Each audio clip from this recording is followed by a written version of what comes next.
Today from the global lane, the dictator topping this year's list as the worst persecutor of Christians. The regime will take 3 generations of one family and stick them in prison for life. And these are prison camps that are designed to slowly kill off people. Most expensive Thanksgiving meal ever. Will Biden's infrastructure deal slow skyrocketing inflation? The truth is, it's not fully paid for, and as a result, it will turn out to be inflationary. Coming soon to the University of North Dakota, gender-neutral dormitories. If a male identifies as a female, he could essentially be assigned a female roommate. And transgender indoctrination. The princess who came to your ball tonight was me. And FBI terrorism tools used against parents. And it's all right here on the global lane. Where do Christians suffer the worst persecution in the world? China, Iran, Somalia? International Christian Concern has just unveiled its 2021 report on the top persecutors of the year. ICC lists 3 top persecutors this year: the worst country, worst group of persecutors, and the worst individual persecuting Christians. Well, joining us to discuss this year's list and to explain about what's happening around the world is ICC President Jeff King. Jeff, it's good to talk with you again. So let's get right into it. The worst country persecuting Christians this year. Surprise, it's not North Korea. Which country is it and why? Well, yeah, Kim Jong-un, North Korea, it's always going to be a top performer, right? But what we looked at was like how many Christians are being killed presently. Is it a problem that's not addressed? We chose Nigeria. It's a surprise for a lot of people. But Gary, in the last 20 years, 100,000 Christians have been killed. 3 million plus Christians have had their lands, farms, homes stolen from them. And the government is part of the problem. So we chose Nigeria. Well, I know a lot of people say Nigeria, that's just Fulani herdsmen and so forth, but it goes well beyond that. Tell us a little more. Well, this is the problem. We work in Washington, D.C., and we're working with the government. And so that's the line that comes from the Nigerian government. They want to frame this as a conflict between farmers and herders. It's not a conflict. It's a one-sided war. It's a genocide against Christians. There's Boko Haram also, but the Fulanis have done much more damage. The Fulanis are going in. These are armed groups that go in and shoot up Christian villages and take their land. And what's going on is it's a war that never ends, is never addressed. The Nigerian military never goes after the attackers. There's no arrests, there's no battles, there's nothing. And the reason is that, look, Muslims are in control of the police, the army, and the intel agencies. So the whole security apparatus of Nigeria is controlled by the Muslims. And so the fix is in is the phrase. It's like it never gets fixed. It's never addressed. Nothing ever happens. Okay, Jeff, let's move on then and discuss the worst group persecuting Christians this year. It's not Boko Haram or Al-Shabaab. Who is it? What are they doing? Well, it's the Taliban. And Gary, look, the Taliban has been, torturing, murdering Christians for years. The problem is that now they are in control of a state and they have a potent intel security apparatus set up by us, but now they're in control of it. They're calling Christian leaders. We know you. We're watching you. We're going to come get you. They're going door to door. And unfortunately, just this past 2 weeks, they grabbed the first Christian. And what happens is they'll torture him. They'll find out who the other Christians are he knows. And then if he won't turn back to Islam, they'll kill him. And there's going to be a whole bunch of that. Well, a lot to pray about on that. Now, the worst government leader or person persecuting Christians, it's not Canada's Justin Trudeau for shutting down churches and arresting pastors during the COVID pandemic. So which government leader did you list as the top persecutor targeting Christians and why? Well, you already nailed it. It's North Korea and it's Kim Jong-un. So either the country or he are going to show up in the top list. But look, the whole North Korean state exists to serve him and to keep him in power and the Kims in power. So we chose him as the individual doing the worst job against Christians, doing the most persecution against Christians. I think people know it, but look, if a Christian is caught with a Bible, if they're a real Christian, the regime will take 3 generations of one family and stick them in prison for life. And these are prison camps that are designed to slowly kill off people. And of course, we know that you have to worship the leader there. Juche is their faith, and that's worship of their leadership. I know there are many other countries of concern, especially, let's say, India. where attacks against Christians are on the rise. Tell us what's happening there, Jeff.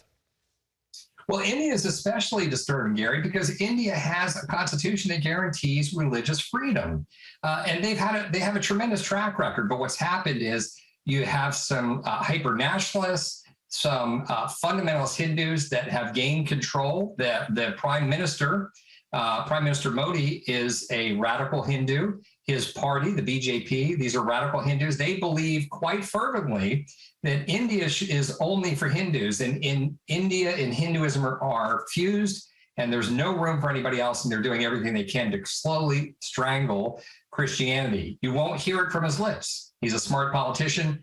Listen to the BJP leaders, listen to his leaders in the party. You'll hear it quite clearly. They're not shy about it. And Jeff, I know China and Pakistan, those are always places of concern. And you've been to many of these countries. You've met with many persecuted believers around the world. Which country really is driving you to your knees in prayer right now? Maybe what one should we keep our eyes on? Well, I pray for Nigeria constantly. We do a lot of work with the victims there. The 3 million plus that have already lost everything. Their homes have been stolen.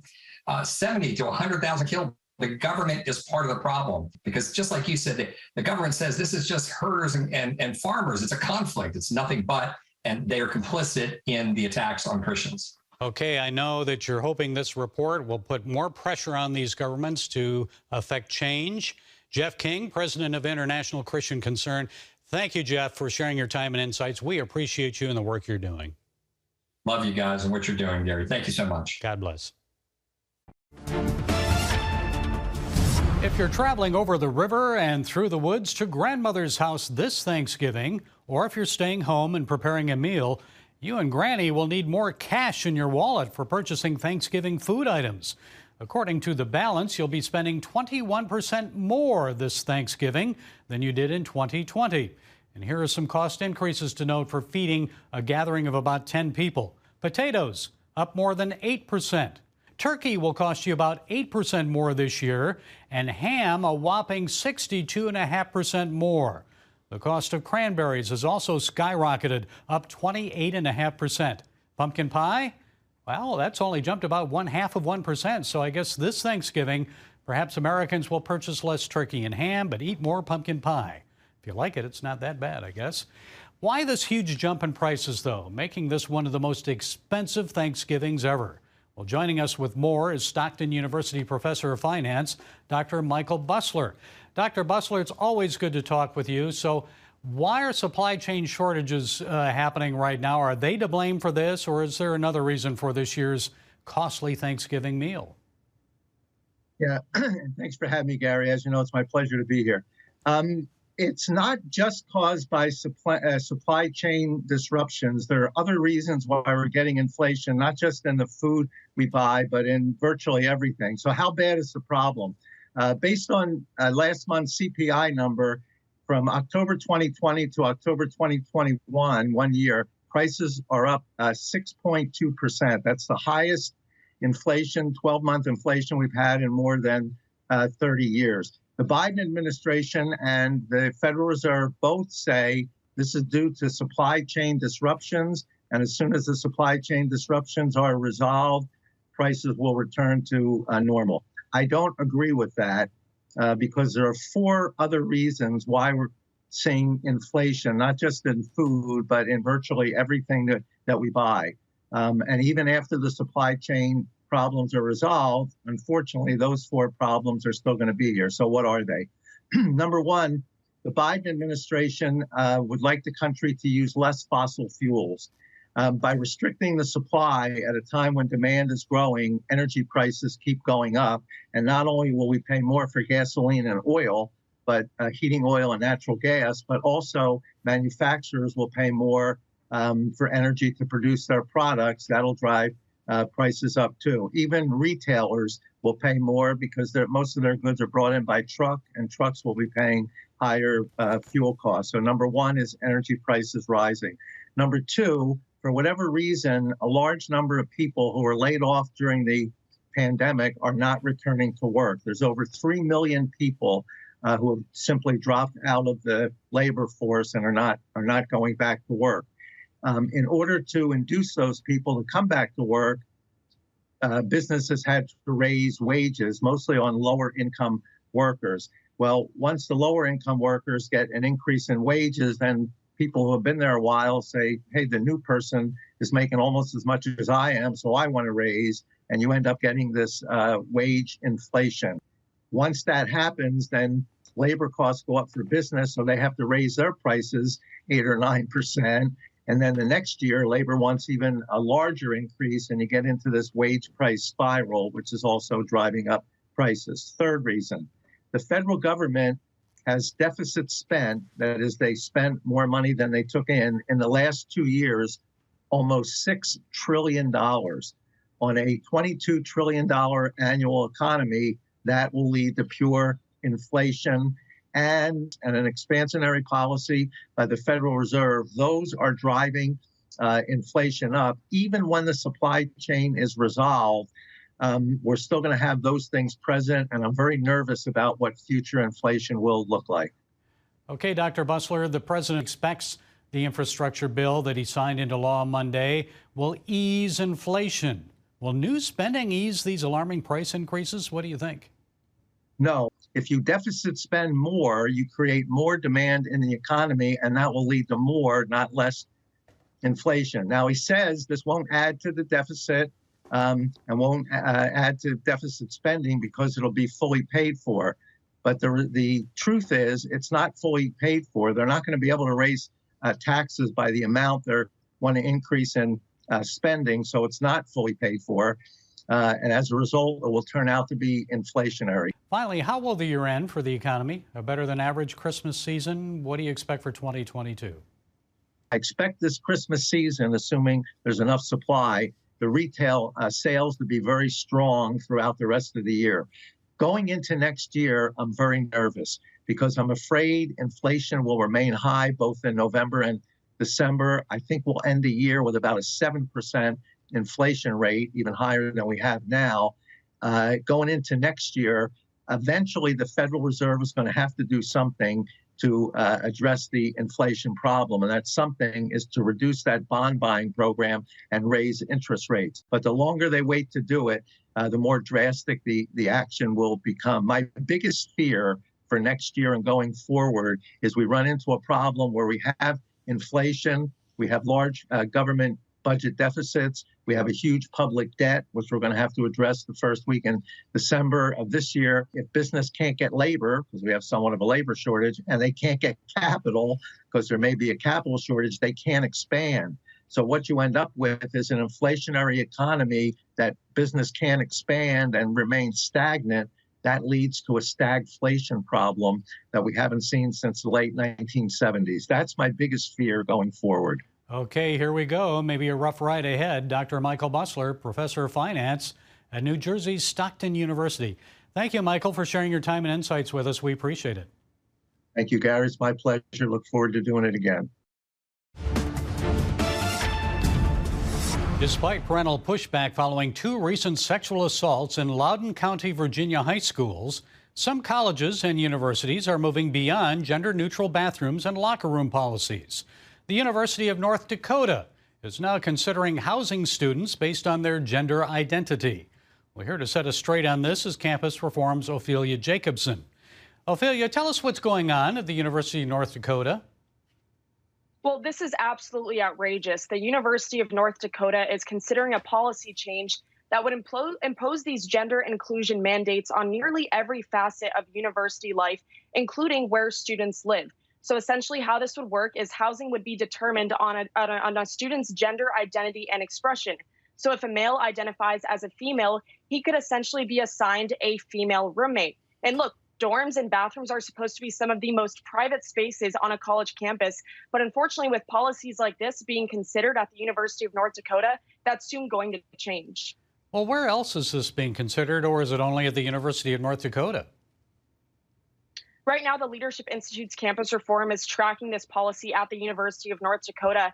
But don't be fooled. You know, this trend could essentially spread into other college campuses across the nation. We know that what's happened on one college campus can spread to other schools. And the Biden administration has already made its stance clear on these gender inclusion policies. So this is why parents and students really need to start speaking up at the University of North Dakota before it spreads to other schools.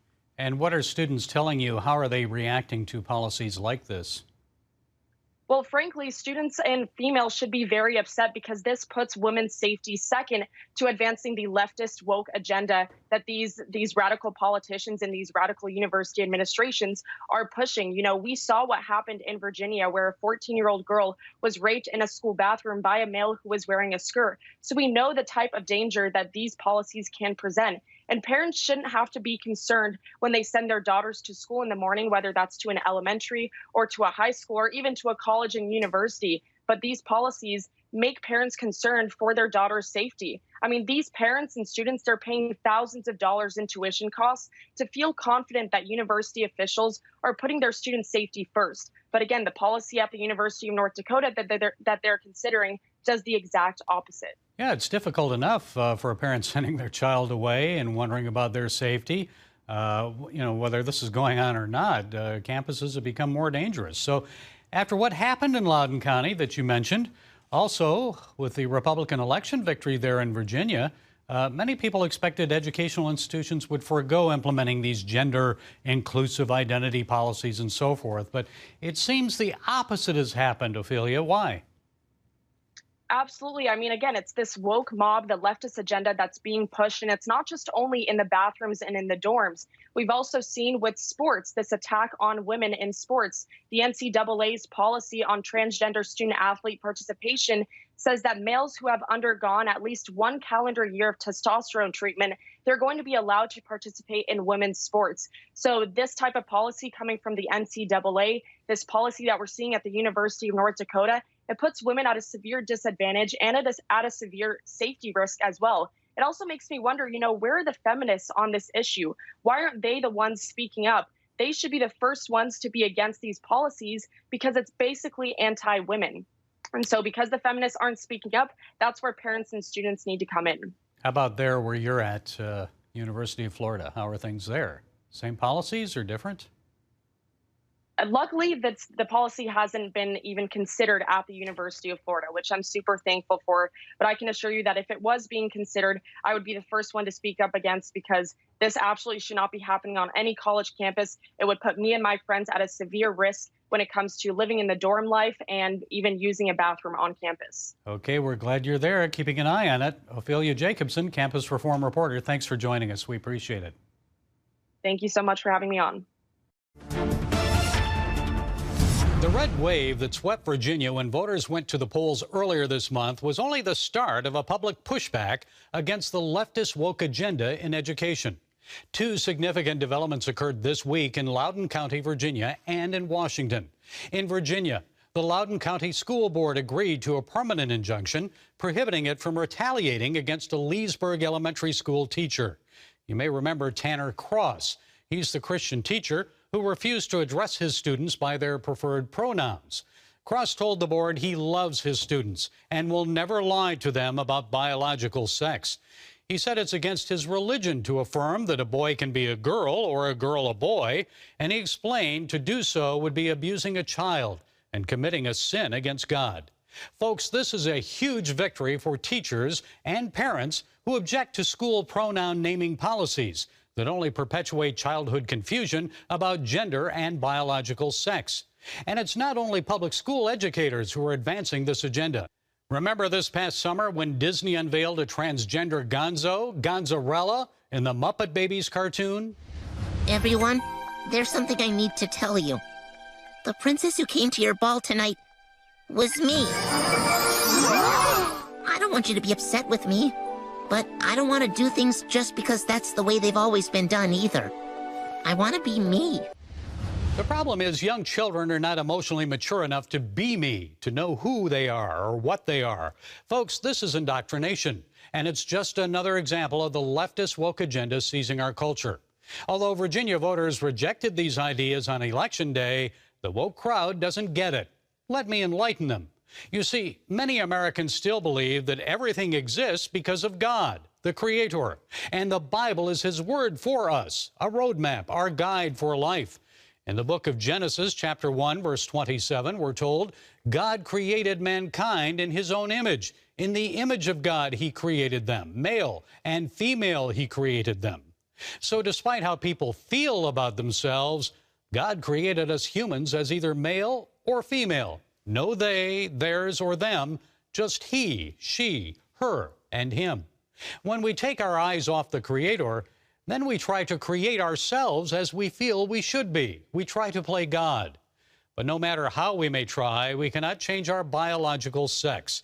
Changing our words and calling someone a birth person rather than a mother doesn't change the scientific fact that only females can actually give birth. That's how God designed us. And those who defend that idea, Tanner Cross and others, should not face job loss or retaliation, discrimination, or persecution for standing by their convictions. This is America, and we, the people, are committed to religious freedom and free speech, no matter how much someone may disagree with our beliefs. Another significant development came in Washington this week. An FBI whistleblower has revealed that the Department of Justice is using counterterrorism tools to tag parents who threaten school board members. That revelation follows Attorney General Merrick Garland's testimony before Congress last October, denying that the DOJ was using counterterrorism tools to investigate parental speech. Garland also defended the memo he wrote, directing the FBI to investigate parental threats against school board members. Don't believe it's reasonable to read this memorandum as chilling anyone's rights. It's about threats of violence, and it expressly recognizes the constitutional right to make arguments about your children's education. But the FBI whistleblower's disclosure suggests otherwise. Folks, legitimate terrorist threats, yes, but we cannot allow our politicians, Democrats and Republicans, to use FBI agents to advance a political, anti-free speech agenda. Yes, more parents, citizens, and public officials need to stand up in defense of the U.S. Constitution. And let's remember that our gender and rights come from God, not government officials and educators. Well, that's it today from the Global Lane. Be sure to follow us on the CBN News and NRB channels, social media, and our broadcast affiliates. And until next time, be blessed.